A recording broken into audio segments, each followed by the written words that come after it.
नमस्कार दोस्तों, आप सभी का स्वागत है। आज की मोटिवेशनल स्टोरी ईमान का ज्ञान बताएगी। तो चलिए शुरू करते हैं। काफ़ी समय पहले की बात है। प्रतापगढ़ नाम का एक राज्य था। वहाँ का राजा बहुत अच्छा था, मगर राजा को एक सुख नहीं था। वह यह कि उसके कोई भी संतान नहीं थी और वह चाहता था कि वह राज्य के अंदर किसी योग्य बच्चे को गोद ले, ताकि वह उसका उत्तराधिकारी बन सके और आगे बागडोर को सुचारू रूप से चला सके। और इसी को देखते हुए राजा ने राज्य की घोषणा कर दी कि सभी बच्चे राजमहल में एकत्रित हो जाए। ऐसा ही हुआ। राजा ने सभी बच्चों को पौधे लगाने के लिए भिन्न भिन्न प्रकार के बीज दिए और कहा कि अब हम 6 महीने बाद मिलेंगे और देखेंगे कि किसका पौधा सबसे अच्छा होगा। महीना बीत जाने के बाद भी एक बच्चा ऐसा था जिसके गमले में वह बीज अभी तक नहीं फूटा था, लेकिन वह रोज उसकी देखभाल करता था और रोज पौधे को पानी देता था।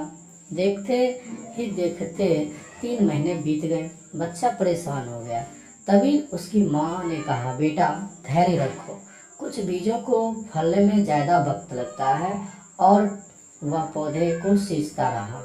6 महीने हो गए। राजा के पास जाने का समय आ चुका था, लेकिन वह डर हुआ था कि सभी बच्चे के गमले में तो पौधे होंगे और उसका गमला खाली होगा। लेकिन वह बच्चा ईमानदार था और सारे बच्चे राजमहल में आ चुके थे। कुछ बच्चे जोश से भरे हुए थे, क्योंकि उनके अंदर राज्य का उत्तराधिकारी बनने का प्रबल लालसा थी।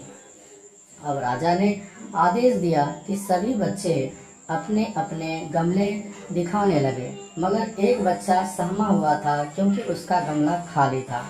तभी राजा की नज़र उस गमले पर गई। उसने पूछा, तुम्हारा गमला तो खाली है।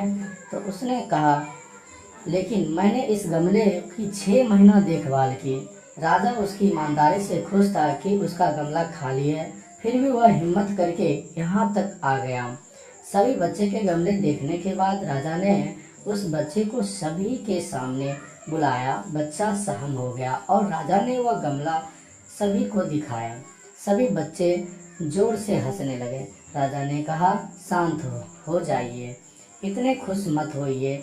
आप सभी के पास जो पौधे हैं वो सब बंजर हैं। आप चाहे कितनी भी मेहनत कर लें, उससे कुछ नहीं निकलेगा। लेकिन असली बीज यही था। राजा उसकी ईमानदारी से बेहद खुश हुआ और उस बच्चे को राज्य का उत्तराधिकारी बना दिया गया। लेकिन हमें इस कहानी से सीखने को मिला कि मेरे हिसाब अपने अंदर ईमानदारी का होना बहुत ज़रूरी है। अगर हम खुद के साथ ईमानदार हैं तो जीवन के किसी न किसी पड़ाव में सफल हो ही जाएंगे, क्योंकि हमारी औकात हमें ही पता होती है। हम खुद को पागल बनाकर खुद ही नुकसान करते हैं। फाइनली मुझे उम्मीद है कि आपको यह मोटिवेशनल स्टोरी अच्छी लगी होगी। अगर आपका और भी मोटिवेशन स्टोरी पढ़ना चाहते हैं, सुनना चाहते हैं, तो आप बिल्कुल सही जगह पर हो। यहाँ पर आपको छोटी छोटी लेकिन प्रेरणादायी कहानी का खजाना मिलेगा। आपका कीमती समय देने के लिए दिल से धन्यवाद।